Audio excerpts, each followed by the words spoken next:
Are those your hands in Vibe? Yeah. Remember the hand that has... Those are Suge. Wow.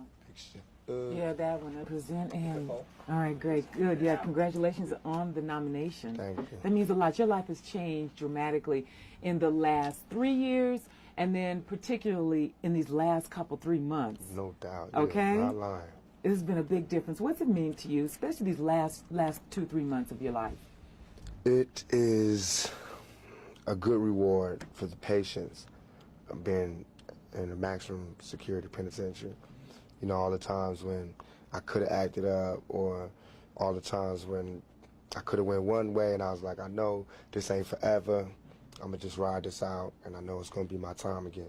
And now it is my time again, and I appreciate everybody that wrote me letters, telling me to be patient and wait, everybody that, you know, helped me to see that, you know, as long as you got your faith, you know, you can ride anything. There's nothing too scary where I'm gonna just give up, you know what I mean? I've seen hell and everything after it, so. It's been some very interesting articles out recently. This man here is responsible, Papa G, getting a lot of press out about you all. Let me ask a comment about one of the things that I read. Certainly you're here at the family now. You all call this a family. What's it mean for you to be here with Death Row?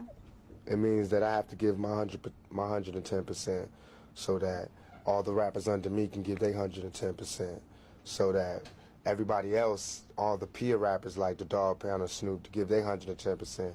Should give his 110%, Papa G give his 110%, and that's what makes Death Row Death Row. That's what makes us have record-breaking album sales and things like that. Is we give 110%. So for me, it's good. It just means that, you know, I'm somewhere where if you're persistent and efficient, you get rewarded, and that's what everybody wishes for. Your focus seems clear. I think, like you said, being in maximum security, certainly there's a lot of things for one's head and one's focus and desires and dreams.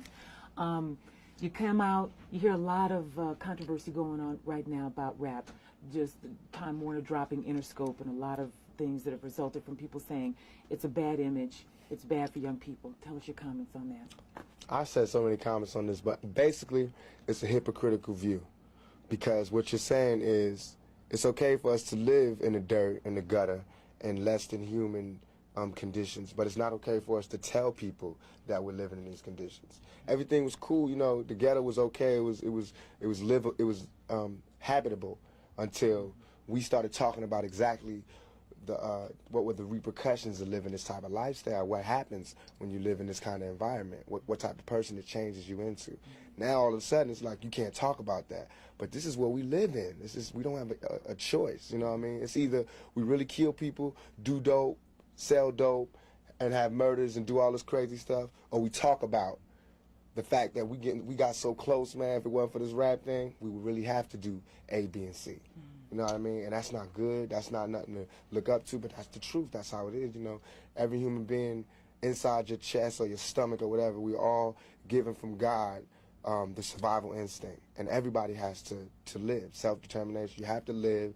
You have to be able to live and survive and live like a human being, not like an animal. So whatever it takes to live like that is what happens, whatever it takes. If you put Bob Dole in those conditions, he would do the same thing. So would C. Dolores Tucker. If she wasn't so rich, she didn't have the pearls, and she didn't have the NAACP backing her up, and all these conventions and coalitions backing up, and she was by herself, and she was on welfare, she would love our music, because she would know what this music breeds. She would know where we from, what we talking about.